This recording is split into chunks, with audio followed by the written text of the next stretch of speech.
Pretty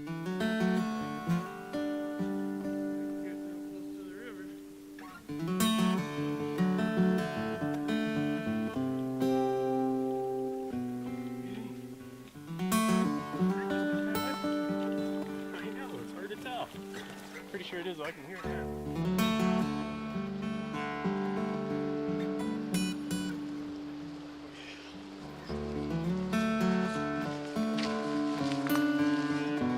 Looks like there's some wetlands back there. Real swampy kind of water. It's a very critical part of a stream's ecosystem. We'll talk about that in just a minute. But for now, this stream is just looking gorgeous. And with the high water levels that we've had recently, lots of rain and still some melting snow, I think we've found a beautiful river to fish at high water. Oh, my goodness. You don't see water like this very often. Oh, beautiful, clear water at a high water period when most streams are muddy and unfishable.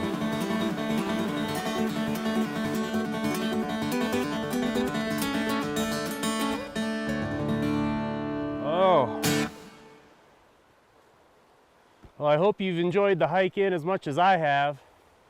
Wasn't too long, but in high water conditions, which is what we're fishing in now, early in the season, sometimes we have to travel a little farther to get generally upstream where there's less stream impacts from people, animals, things, and find clear fishable water, or more or less clear.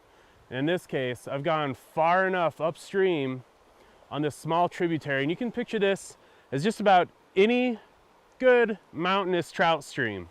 And we'll find characteristics of this one that'll help you find fish at high water when most people are sitting at home watching fishing shows when they should be out fishing in the high water. So stay tuned throughout this episode of Fish Whispering and learn how to catch fish in high water.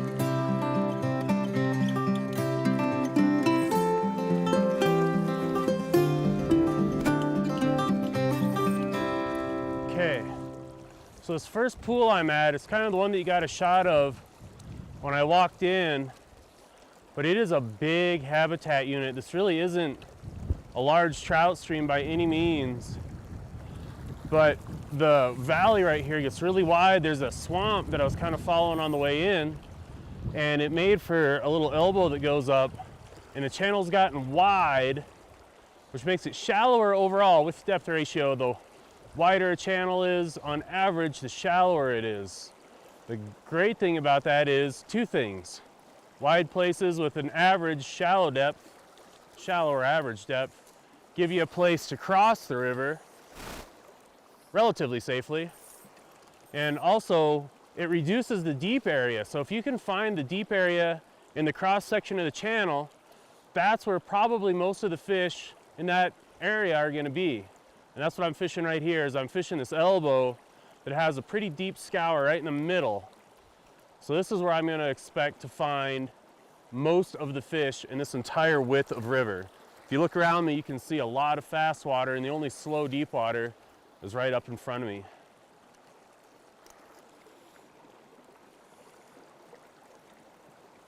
All right, I'm not getting any looks right away, and a little surprised at that. So I'm going to change my fly out here real quick, put on a smaller dropper. I have a big stonefly imitation.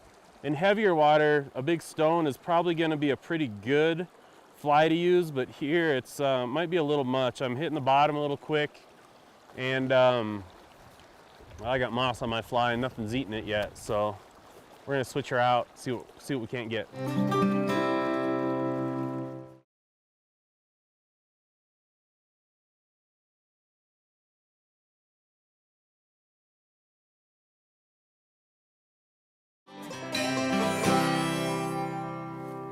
This water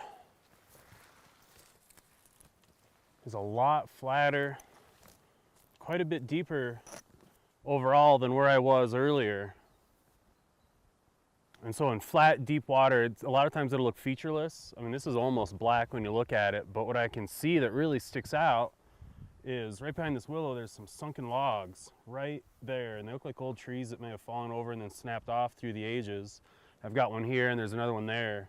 And so I've got structure, I've got a place for fish to hide, and it also provides a spot for insects to grow. Caddis larvae especially love logs and the algae that'll accumulate there, and they'll eat it and they'll live on there. And mayflies and stoneflies will too, but caddis love it, and I could almost guarantee that there's gonna be a brook trout somewhere along in these big sunken logs. Let's find out. I downsized my flies a little bit, thinking I saw a couple of splashes as I was walking up, and they looked a little bit smaller than what I was expecting to find. Had a bump, missed it, so I put on a smaller fly basically just so if there is small fish in here, I can get them by letting them get the fly in their mouth. I'll catch anything.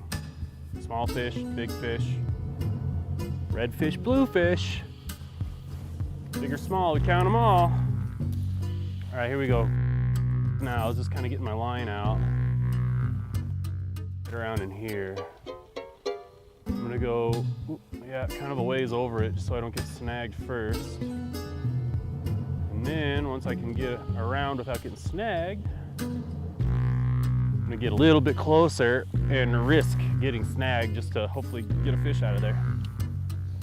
It's a little bit of a breeze now. It is getting a little choppier. That helps break up my silhouette in the surface. The sound is critical. I cannot make a lot of noise when I'm walking on the banks. It's off of one log. No luck yet.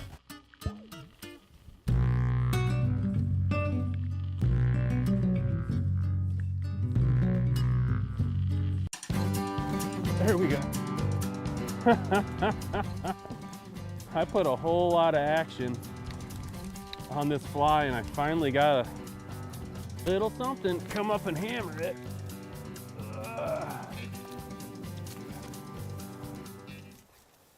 Oh wow, look at that. It's a little brook trout. Wild and beautiful.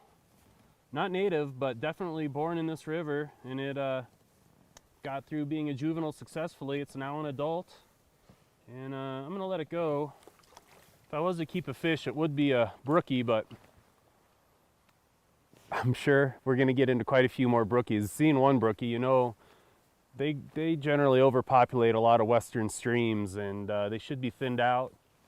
We'll think about it. I'm not sure if I'll have a fish dinner tonight, but right now we're just gonna enjoy catching brookies. I'm getting down. Just where the fish are hanging today, the bright sun has them kind of hanging in the shadows. All right, getting deep now. Deeper and a little bit closer to the perimeter of the woody debris, which act as shelter for the fish, but snags for the fly fishermen. But what I know is about now, I know the timing and the depth out in the middle. It is about probably 5 or so feet deep out there, up to my neck. So now I got my timing down where I can get down to the bottom where the fish should be hanging out.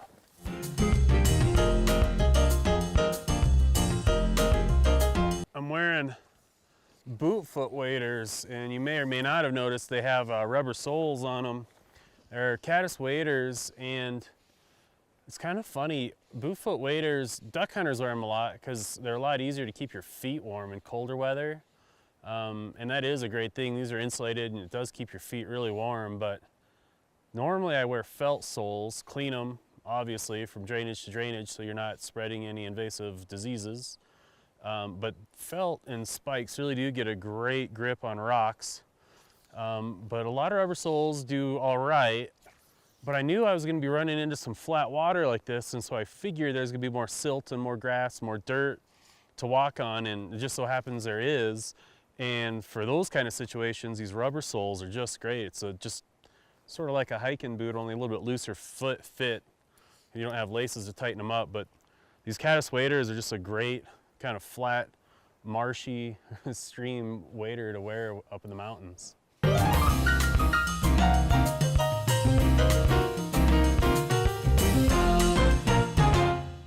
There we go. Pretty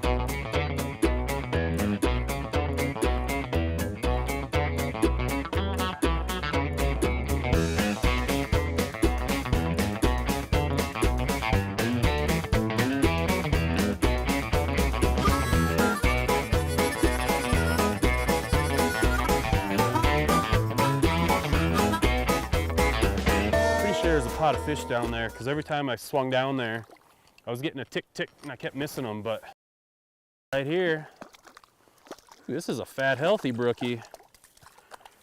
This thing has been eating caddis, very likely, primarily off of those sunken logs. Nice deep dark colors, living in a dark substrate, so they tend to get darker. And then they love it when you kiss them and let them go. All right, bud. All right, so there's a pot of brookies down there. I've been getting them on swinging these wet flies. That one actually took this little jig fly, a miniaturized jig fly. So I think I'm going to switch my tactics a little bit more, and we get down to this pot of fish, and I'm in a pot of fish. There's a whole group of them just feeding down below me, and I can't wait to show them to you.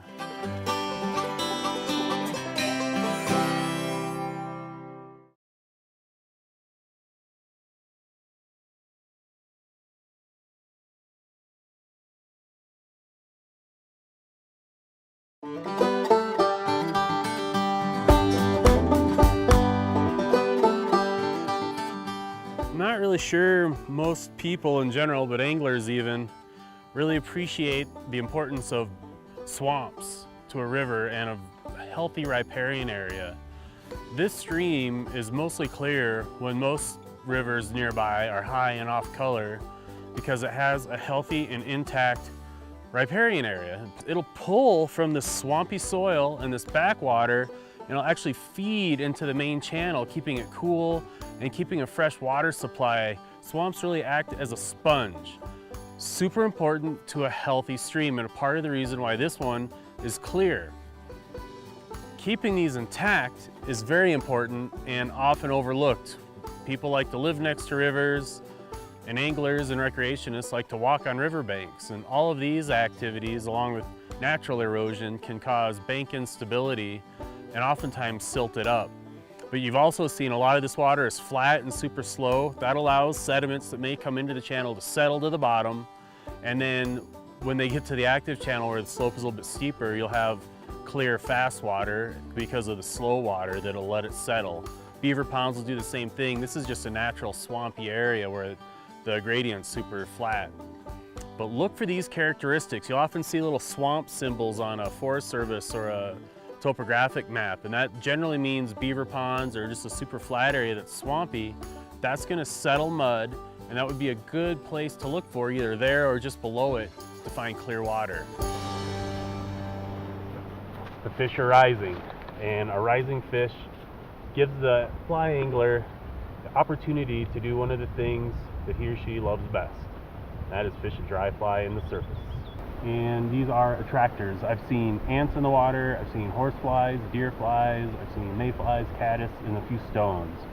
So there's a whole bunch of different insects that I could imitate specifically, but I'm pretty sure these higher elevations are generally more sterile streams. I think these fish are going to be much less picky, and I'm just going to kind of generally imitate any fly that could be floating in the surface. Alright, they come up. There's one downstream from here. Excited. Ooh, I might have been a little shy. Right there, I was dead on. And it hammered that chartreuse humpy. Uh, but dry flies, there's that surface tension, that tension between the air and the water makes a meniscus layer, and oftentimes the fish will push whatever it's trying to eat up out of that water, and it won't quite get sucked down into its mouth. A lot of times actually they'll kind of drown their prey, and then they'll come back and hit it a second time or even a third time. So when you set, as soon as you see a fish, if you don't get it right away, sometimes you can just put it right back on the water and get them again. It's tough. Dry fly fishing is difficult to catch a lot of fish because it's hard to get them into the surface often if they're not generally there. And the hook set's definitely difficult with that meniscus layer between your flies and the fish. Okay, here we go. Farther upstream. Here's kind of a back cast. I'm going to look this way, but then dump this way. It's an easy way to cast upstream. I'm casting right-handed. If I get too far off to the right, I'm going to hit these trees. Out a little deeper.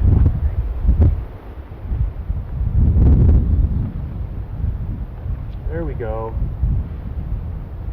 That one I think took the coachman. Nice, easy cast, using kind of that roll cast and the tension on the water. Yep, took the coachman. Didn't drift very far, and I got a fish, healthy fish, from the bottom all the way to the top. A true accomplishment of the angler. Man, this thing's pretty aggressive. Oh, beautiful. I'm going to net this one just so it doesn't throw my dry fly so early, and maybe you can get a look at it. Oh, and it is not a brookie. I'll be darned. Beautiful. That's a cutthroat. Cutthroat trout and brookies generally spend a lot of time in the same water. I'll put it back in. I love cutthroat. They are native to these streams. There really aren't very many left, especially if you look at their historical habitat, because they really need cold, clean water, and they don't do well with other fish species. They really just do better with themselves for their own competition. Well, and maybe bull trout. Fish that they evolved with or who they survive better with. And man, that thing stayed deep and it fought really well, a lot like a brown trout.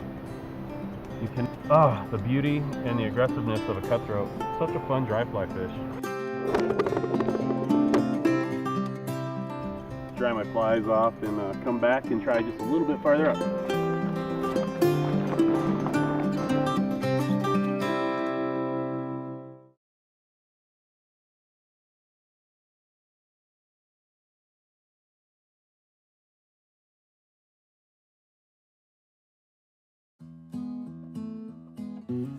Catching fish is obviously a great part of fly fishing, but one of my favorite things, honestly, is just casting a fly rod. And I make fly rods. I have a business, Montana Rodsmiths, based out of Butte, Montana. And for me, just having a tool that basically does what you want it to. But this particular rod was kind of a prototype I've been working on it, and I took it into my graphite and fiberglass design mentor, Sam Druckman, who at the time was working at the Sweetgrass Rod Company. I went in and Sam said that he would help me redesign the rod, and so we stripped the whole original blank down, took the pigment off. Sam put a spigot ferrule on. It had a sleeve over ferrule to begin with. So after we got the new ferrule on there, and after I did a little bit more work with the butt section, we got it to 8'3" instead of its original 8 feet. And it was also originally a 5-weight rod. And the funny thing is, once I got this thing done in casting, it really liked a 6-weight line better. A great part of today's experience is casting this rod that I've put so much work into with a great mentor and friend, Sam Druckman, who's no longer with us, unfortunately. But while he was, I was able to learn a whole lot about rod design. I fish my prototypes as much as I can and put them through the ringer, trying all sorts of different presentations and just seeing what they do in different fishing conditions. And when I get a true sense of what the rod is and what it can do and what it wants to be, then we'll go back and tweak it if we need to, and go back and make a a final version of it. And once we get those done, we'll have a finished 8-foot 3-inch 6-weight and available from Montana Rodsmiths, hopefully just later this year. There's so many different rods to fish with, and this particular rod on this particular day just is a great pairing and really making me smile.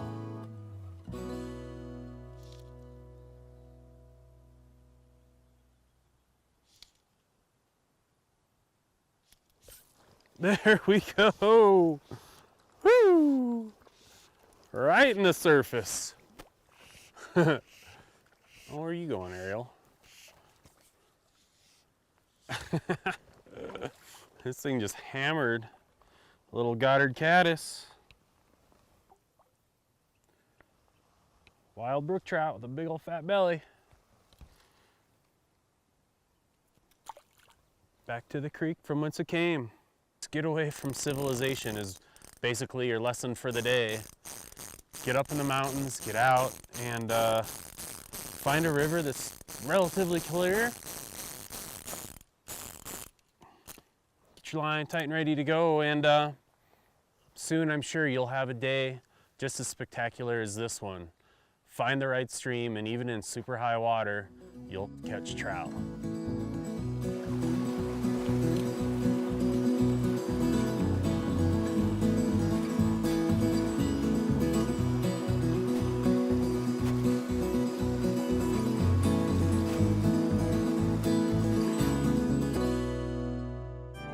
It's just been a spectacular day. I mean, what more can you ask for than a setting like this? High up in the mountains, long way from civilization. That's really the lesson for today, is get away from civilization and get out here, find a river that has some stagnant water, some intact swamps and or beaver ponds, a place where the sediments can settle, and you should be able to, even at high water flows, find water clear enough to drift a fly through, something that a fish has to visually recognize.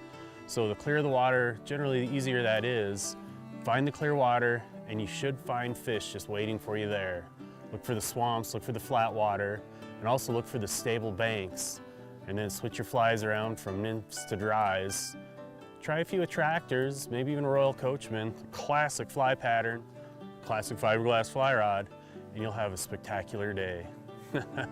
Until next time, catch us again here at Fish Whispering.